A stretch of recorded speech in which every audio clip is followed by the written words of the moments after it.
les amis. Et ben voilà, je suis à la promenade des bébés. Ah mais plus on dit qu'il faut que la solidarité elle aide le monde, et plus il y en a. Il est confiné, mais il y a aussi des confinis. Donc c'est clair qu'il y en a encore. C'est une race qui est malheureusement pas en voie de disparition, comme nos chers petits animaux des fois. Voilà, donc je voulais vous parler encore de plein de choses sur nos fameuses lois cosmiques pour justement continuer dans cet élan de solidarité. Et pour cela, je vais vous proposer un petit exercice. Ça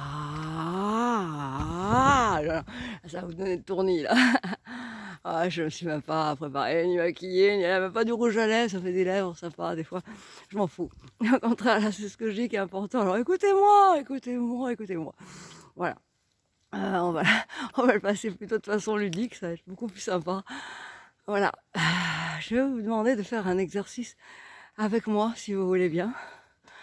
Si on pouvait faire en sorte de croire, même si c'est que quelques petits moments par jour, non pas avoir peur ou espérer ou prier en supplique, mais tous ensemble, essayer de croire que la pandémie va s'arrêter. Alors, j'ai déjà fait cet exercice, c'est très très très loin dans mon YouTube par rapport à ma grand-mère qui était en train de mourir et ça a réuni toutes les religions du monde entier. Ah, vous me voir avec un arc-en-ciel derrière, je venais de faire un voyage astral, j'avais eu des instructions, enfin c'était la folie. Enfin, c'est un truc assez spécial, mais c'est tellement merveilleux, tellement vrai. C'est sur mon YouTube aussi, mais je peux pas vous dire où, parce que j'ai tellement de vidéos et tellement d'expériences, de choses, et encore, j'ai pas posté le millième, donc on a de quoi faire. Et vous avez vu, j'ai posté des extraits de clips, donc comme ça fait un côté un peu plus sympa, un peu plus ludique. Excusez-moi, en ce moment temps, je regarde mes petits, là, comment ils font, ce qu'ils font, les beaux cacas, les bien brûlés, moelleux, confortables. Ouais, parce que ça a été un petit peu le problème pendant pas mal d'années. Enfin, je déroge, je déroge. Alors, reprenons à nos moutons. Si nous essayons tous ensemble de, de projeter, puisque nous savons, enfin, nous ne savons peut-être pas tous, mais sachez-le alors. Sinon, ouvrez les trucs de neurosciences, de toutes les recherches actuelles qui sont une évidence au niveau de l'énergie, et que les plus petites particules de matière ne sont pas de la matière, sont de l'énergie. Et c'est uniquement par rapport à la vitesse dans les centrales de particules qu'on peut les mettre en évidence. Et encore, il faut qu'on leur porte attention. Donc à quel point l'esprit, il peut tout. Alors si on pouvait faire tous ensemble cet exercice, de se dire waouh, avec joie, la pandémie, c'est fini, ça y est. Voilà. Avec la joie à l'intérieur, comme si c'était déjà réalisé. Imaginez la joie que vous auriez, comme un exercice de théâtre, hein, comme je faisais faire à mes élèves. Ah, c'est plus que de l'acteur studio, là, ça va être de la grosse imagination. Se mettre déjà en position confortable avant de dormir, ou en lotus pour ceux qui aiment bien. Et respirer déjà pour laver un peu l'esprit, de façon à ce qu'il soit une terre fertile, notre cerveau, de ces pensées qu'on va envoyer. Donc, de se mettre donc dans des conditions de détente et de relaxation, en respirant comme ça.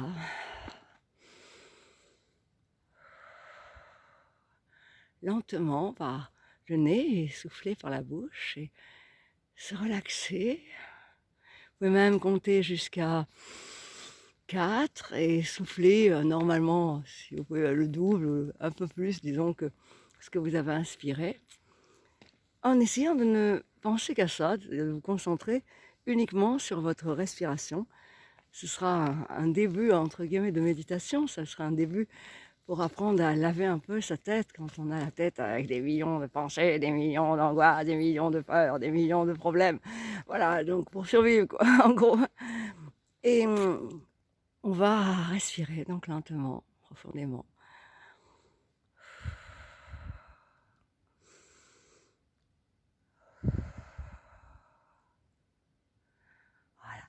10 fois, donc ou vous mettez sur pause ou vous le faites après, hein, dans tous les cas.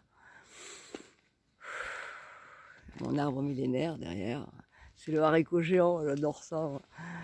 Il m'a vu descendre en karting. Ah ouais, j'étais déjà un casse-cou quand j'étais petite. Voilà, donc respirez lentement et profondément pour revenir à quelque chose d'important, de sérieux. Et une fois que vous pouvez même, je donnerai d'autres exercices plus poussés, plus profonds et plus agréables pour pouvoir vraiment se laver de toute pensée négative, de toute pensée parasite, de toute épreuve aussi de vie, parce que comme on est créateur de sa vie, c'est facile de le dire, mais à l'intégrer, on choisit d'être heureux, on choisit d'être malheureux. Ça, ce sera encore un sujet dont on parlera plus tard, mais là, essayons tous ensemble de se dire et de s'imaginer, voilà, ça y est, on retrouve nos habitudes, on va dans nos petits restaurants où on va pas retrouver d'ailleurs des amis qui c'était pas des amis, parce qu'on s'en rend compte dans les mauvais moments, hein, les vrais amis. Donc, vous allez vous imaginez tout ce que vous faites d'habitude, si c'était simplement des choses agréables, faire du sport, aller voir vos enfants, ou faire des soirées en famille ou avec les amis ou dans des pubs. Voilà, vous vous imaginez ce que vous aimez et qui vous rend heureux. Parce que si vous vous rendez déjà heureux en imaginant des choses agréables, eh ben, c'est encore un terrain fertile pour projeter quelque chose de positif, vraiment avec une énergie positive. Donc, on va, plutôt que de parler de neurosciences, de parler de physique nucléaire, ou de parler de choses qui sont des fois un peu... et puis c'est pas toujours accessible à toutes... que là, on a un exercice pratique. Une fois que vous avez respiré une dizaine de fois, si c'est possible de faire plus, alors là, allez-y. Hein. Si vous pouvez arriver à 3 minutes à rester, pas immobile, mais à rester en observant vos pensées, surtout ne les chassez pas. Parce que si vous chassez vos pensées, elles reviennent en courant. Donc laissez-les passer et cherchez pas à faire le vide, parce qu'on cherche quelque chose, là, ça vient pas, hein, vous avez remarqué. C'est toujours quand on ne cherche pas l'amour qui nous tombe dessus, ou quand on ne cherche pas quelque chose que ça arrive, c'est jamais quand on l'attend. Donc, n'attendez rien de vous-même déjà, c'est une bonne chose, parce qu'on attend toujours quelque chose de soi. Et vous respirez, c'est 10 fois lentement, profondément. Et une fois que vous avez fait le nombre de fois nécessaire oui, on continue la balade, un nombre de fois nécessaire à ce qui vous rend détendu et relaxé, à ce moment-là, vous avez donc commencé à imaginer, parce que l'imagination est la base de la création. D'ailleurs, on le voit bien quand on voit Léonard de Vinci, il n'y avait pas encore Air France, hein, à l'époque de Léonard de Vinci. Donc, vous allez imaginer donc c'est ce que vous faites qui vous rend heureux donc dans votre cinéma intérieur, avec le plus de détails possible, et essayez de vous y mettre un petit peu en essayant de le ressentir, comme si vous le ressentiez vraiment en vous. Waouh, j'ai vu telle personne, une sorte de joie qui est là quand vous avez réussi vraiment à atteindre cette visualisation de quelque part l'après-confinement et l'après-pandémie, et que vous êtes en vie, que vous êtes heureux, que vous êtes...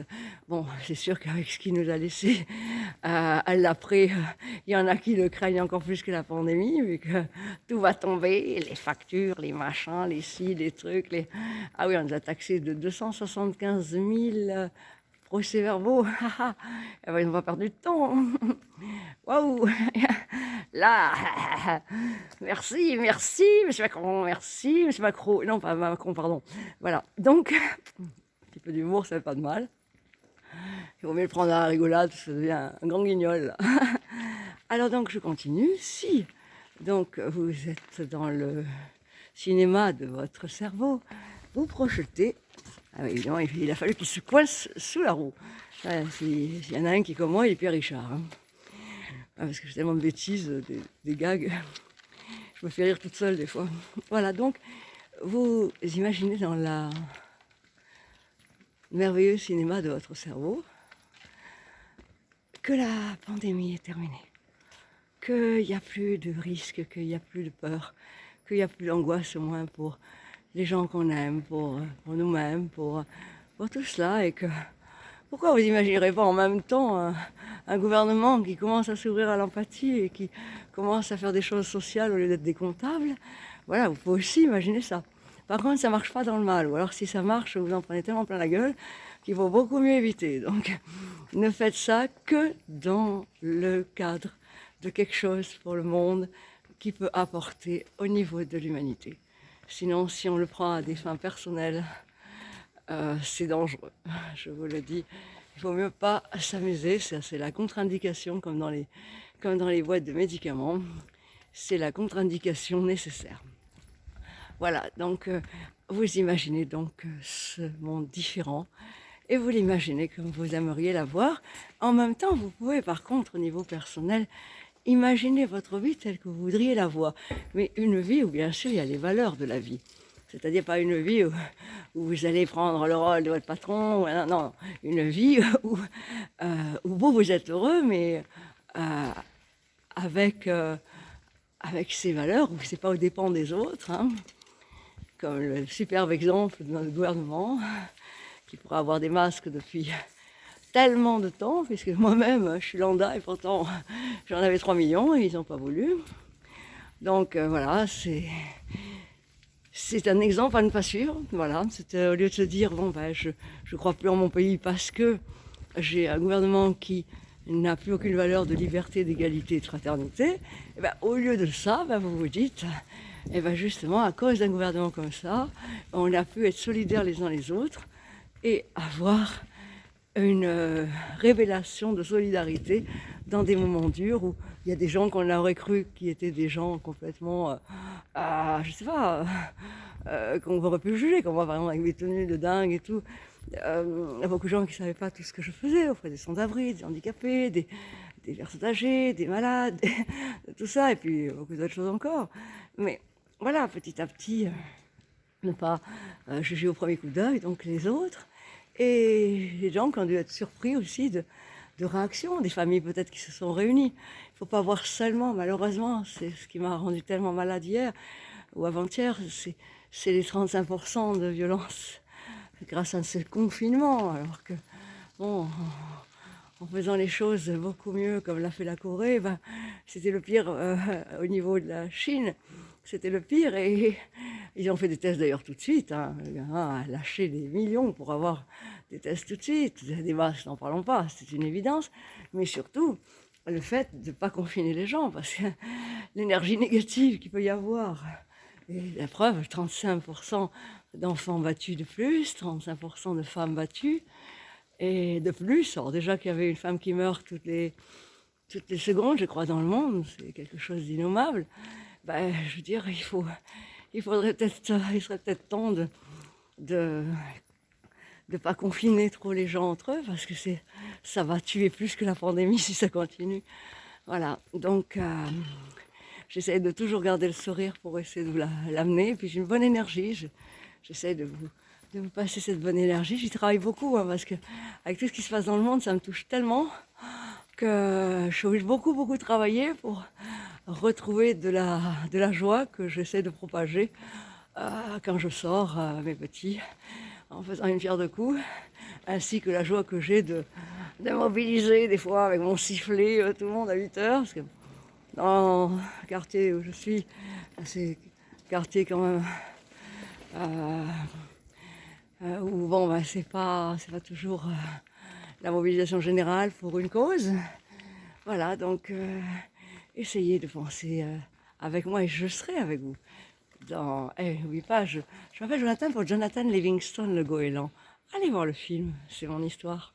Jonathan Livingstone, le goéland. Initialement, c'est un livre de Richard Bach. Mais il est en film aussi, en 2 parties. Il est magnifique et il est disponible sur YouTube. Jonathan Livingstone, le goéland. C'est mon histoire. Je serai avec vous.